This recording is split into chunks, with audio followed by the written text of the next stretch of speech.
அனைவருக்கும் வணக்கம். அஸ்ஸலாமு அலைக்கும். நான் சசிகுமார் ஆசிரியர்.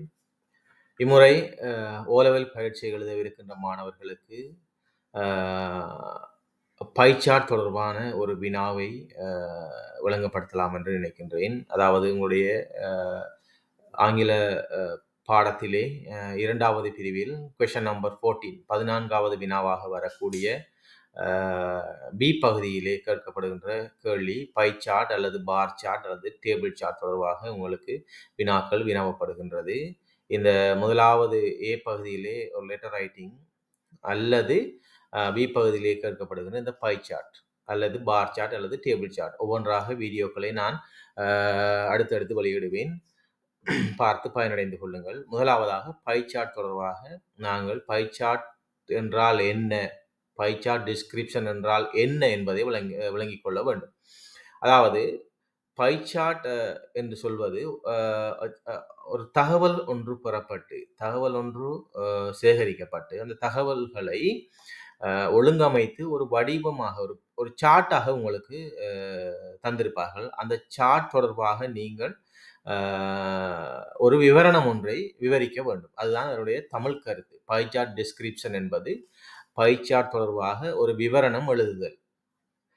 ரைட். இப்ப பை சார்ட் தொடர்பாக ஒரு வினா உங்களுக்கு இங்கே தரப்படுகின்றது. உதாரணமாக, following pie chart shows what the grade 11 students of Ramakrishna Mahavidyalayam Kalmune are going to select for their advanced level studies. Study the chart and write a paragraph describing it. Use about 100 words. Okay. இதுல சொல்லப்பட்ட விஷயம் என்னன்னு சொன்னா, குறிப்பிட்ட ஒரு பாடசாலையில தரம் 11ல கல்வி கற்கிற மாணவர்களிடையே பெறப்பட்ட தரவுகளின் அடிப்படையில் அவர்கள் தன்னுடைய ஓ லெவல் பரீட்சையின் பின்பு ஏ லெவல் பாடத்திலே தாங்கள் தெரிவு செய்ய போகின்ற பாடங்கள் தொடர்பாக ஒரு கருத்து கணிப்பொன்று சேகரிக்கப்பட்டு உங்களுக்கு சார்ட் வடிவிலே தரப்பட்டிருக்கின்றது. அந்த சார்ட் தொடர்பாக உங்களை ஸ்டடி பண்ணி அதை ஆராய்ந்து அதை உங்களுக்கு ஒரு விவரிக்க சொல்லியிருக்கிறார்கள். இதற்காக நீங்கள் கிட்டத்தட்ட 100 சொற்களை பயன்படுத்துமாறு உங்களுக்கு சொல்லப்பட்டிருக்கிறது. இதற்காக உங்களுக்கு 10 புள்ளிகள் வழங்கப்படும். இந்த 10 புள்ளிகளையும் அப்படியே பெறுவதன் நோக்கோடு தான் இந்த வீடியோவை நான் உங்களுக்கு பதிவிடுகின்றேன். அந்த 10 புள்ளிகளையும் நீங்கள் இலவாக பெற்றுக்கொள்ளலாம். என்னுடைய இந்த மெதட்லே நீங்கள் விடை எழுதினால் உங்களுக்கு நிச்சயமாக 10 புள்ளிகள் கிடைக்கப்பெறும். அதாவது இந்த விடையை எழுத ஆரம்பிக்கும் முன்பதாக நீங்கள் இந்த பை சார்ட் தொடர்பாக கொஞ்சம் ஸ்டடி பண்ண வேண்டும். அதாவது இந்த பை சார்ட் என்னது சொல்லுது? அதாவது அந்த மாணவர்கள் ஏ லெவல்ல எடுக்கக்கூடிய பாடங்கள். என்னென்ன பாடங்கள் இருக்கு? அங்க சொல்லப்பட்டதுல போடப்பட்ட சதவிகிதத்தின் அடிப்படையில பாருங்க. கூடுதலாக சயின்ஸ் பாடம் 31%. அதுக்கு அடுத்ததா ஈக்குவலா ஏதாவது பாடங்கள் இருக்கான்றதையும் அவதானிங்க உங்களுடைய சார்ட்ல. அப்ப பாருங்க, ஆர்ட்ஸ் 21%, டெக்னாலஜி 21%. ரைட். அது ஒரு தகவல். கூடுதலாக சயின்ஸ் எடுத்து வச்சுட்டோம் ஒரு தகவல். 2 சமமான 2 பாடங்களை எடுக்க இருக்கிறாங்க. அது ஆர்ட்ஸ் அண்ட் டெக்னாலஜி.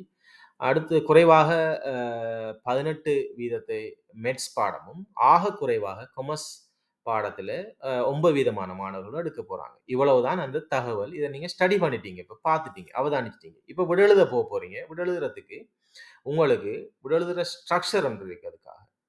இந்த ஸ்ட்ரக்சர்ல நீங்க விடை எழுதுவீர்களாக இருந்தா உங்களுக்கு நிச்சயமாக 10 புள்ளிகள் கிடைக்கப்பெறும். அதாவது இன்ட்ரோடக்ஷன் என்ற பகுதி, அடுத்தது டீட்டெயில்ஸ் அண்ட் கம்பேரிசன் என்ற பகுதி, கன்க்ளூஷன் என்ற பகுதி. இன்ட்ரோடக்ஷன் என்றது உங்களுக்கு தெரியும், ஒரு அறிமுகம்.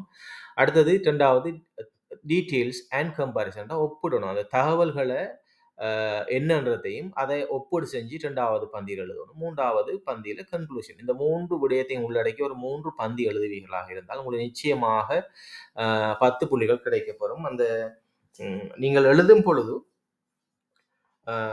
எழுத்துப்பிழையின்றி குறிப்பிட்ட அந்த பங்க்சுவேஷன் மார்க்ஸ் அதெல்லாம் கமா, ஃபுல் ஸ்டாப் எல்லாம் வைத்து எழுதுவீர்களாக இருந்தால் நிச்சயமாக உங்களுக்கு 10 புள்ளிகள் நிச்சயமாக கிடைக்கும். அப்ப நாங்க இப்ப இந்த இன்ட்ரோடக்ஷன் என்ற விஷயத்துக்குள்ள என்ன விஷயம் வரணும்ன்றதை பார்ப்போம். ரைட். இப்ப இந்த இன்ட்ரோடக்ஷன் என்ற செக்ஷனுக்குள்ள நீங்க முதலாவதாக அங்க தரப்பட்ட விஷயத்த அப்படியே நீங்க பெஞ்சு எழுத போறீங்க. உங்களோட வசன நடையில எழுத போறீங்க. அப்படியே எழுதாம நீங்க உங்களோட வசன நடையில அங்க சொல்லப்பட்ட விஷயம் என்ன சொல்லியிருக்காங்க என்றதை நீங்க இங்க எழுத போறீங்க. அப்ப பாருங்க, தி above pie chart shows. அப்ப அது மேல தரப்பட்ட பை சார்ட் என்ன சொல்லுதுன்னு சொன்னா காட்டுது. The subject stream of grade 11 students of Ramakrishna Mahavidyalaya, Kalmune are going to choose as a subject stream for their advanced level. There are 5 subjects included in this pie chart. They are maths, science, technology, commerce and arts. அப்ப இதுல நாங்க ஒன்றுமே மாத்தல. என்ன by சார்ட்ல தகவல் தந்திருக்காங்களோ அதை நாங்க அப்படியே போட்டிருக்கோம். பாருங்க, என்ன அந்த மாணவர்கள் எடுக்க போற பாடம் தொடர்பாக இந்த பை சார்ட் சுட்டி காட்டுது. அதுல சொல்லப்பட்டதுக்கு 5 பாடங்களை எடுக்க போறாங்க. அவையாவன science, arts, technology, commerce and maths. இதுதான் இங்கே சொல்லியிருக்கேன். இந்த இன்ட்ரடக்ஷன் என்ற விஷயத்துல அவ்வளோதையும் சொல்லியாச்சு. அப்ப தரப்பட்ட விஷயத்தை அப்படியே எழுதியிருக்கேன். வேற ஒன்றுமே செய்யலை. இப்ப இனித்தான் விஷயத்துக்கு வருவோம். 2வது பந்தி நீங்க டீட்டெயில்ஸ் அண்ட் கம்பேரிசனுக்குள்ள எழுத போறீங்க. According to the pie chart. இந்த வசனத்தை கண்டிப்பா போடுங்க. அதாவது இந்த பை சார்ட்டின் படி மோஸ்ட் ஆஃப் த ஸ்டூடெண்ட்ஸ். அப்ப இந்த வசனங்கள் இப்ப இதுல பாவிக்கப்பட்ட most of the students equal small percentage of comparatively the lowest percentage. இப்படியான சொற்கள் சில நேரம் உங்களுக்கு அங்க அந்த கேள்வி பத்திரத்திலே தரலாம். அப்படி தந்தால் அந்த வசனங்களை நீங்க பயன்படுத்துங்க. அந்த சொற்களை நீங்க பயன்படுத்துங்க. அப்படி இல்லாத விடத்து இந்த சொற்களை போட்டு நீங்க கம்பேர் பண்ணி எழுதினா நிச்சயமாக உங்களுக்கு புள்ளிகள் வழங்கப்படும். அதாவது according to the pie chart most of the students are going to study in the science stream. அதை நாங்க பார்த்த விஷயம், ஸ்டடி பண்ண விஷயம் என்ன, பெரும்பாலான மாணவர்கள் சயின்ஸ் எடுக்க போறாங்க. The percentages of the students who are willing to study இந்த technology stream and art stream are equal. அதுதான் அந்த தகவல்ல சொல்லப்பட்டது. நாங்க ஏற்கனவே ஸ்டடி பண்ண விஷயம், ஆர்ட்ஸும் டெக்னாலஜியும் ஒரே சமமாக ஈக்குவலான ஸ்டூடெண்ட்ஸ் எடுக்க போறாங்க. அதுதான் நீங்க அந்த 2வது விஷயத்துல சொல்லியிருக்கிறாங்க. Small percentage of students will take the maths stream. அப்ப சிறிய அளவிலான பகுதியில் இருக்கிற மாணவர்கள் மெட்ஸ் எடுக்க போறாங்க. கம்பேரேட்டிவ்லி ஒப்பீட்டளவில் the lowest percentage of the students are taking in the commerce stream. அப்ப எங்களுக்கு தெரியும் இதுல பாருங்க மிச்சம் குறைவான ஆட்கள் எதை எடுக்க போறாங்க, காமர்ஸ் எடுக்க போறாங்க. அதான் நாங்க இங்க சொல்லியிருக்கோம், வேற ஒன்றும் இல்லை. இப்ப 2வது டீட்டெயில்ஸ் அண்ட் கம்பேரிசனும் எழுதியாச்சு. இப்போ ஃபைனலாக நீங்கள் எழுத போறீங்க கன்க்ளூஷன்ல என்ன சொல்லலாம், நீங்க அதில் ஒப்பிட்டு பார்த்து நீங்க உங்களோட கருத்தை சொல்லலாம். என்ன as a conclusion we can say that. இதில் ஹைலைட் பண்ணி அந்த மஞ்சள் நிறத்தில் காட்டப்பட்டிருக்கிற சொற்கள் அப்படியே எழுதுங்க. நீங்க ஒவ்வொரு பகுதியிலையும் எழுதி கொள்ளுங்க. எழுதி அதை இந்த விஷயத்தை எழுதினீங்கன்னா நிச்சயமா உங்களுக்கு மார்க்ஸ் கிடைக்கக்கூடியதாக இருக்கும். As a conclusion we can say that most of the students they like science stream then commerce. அது உண்மை.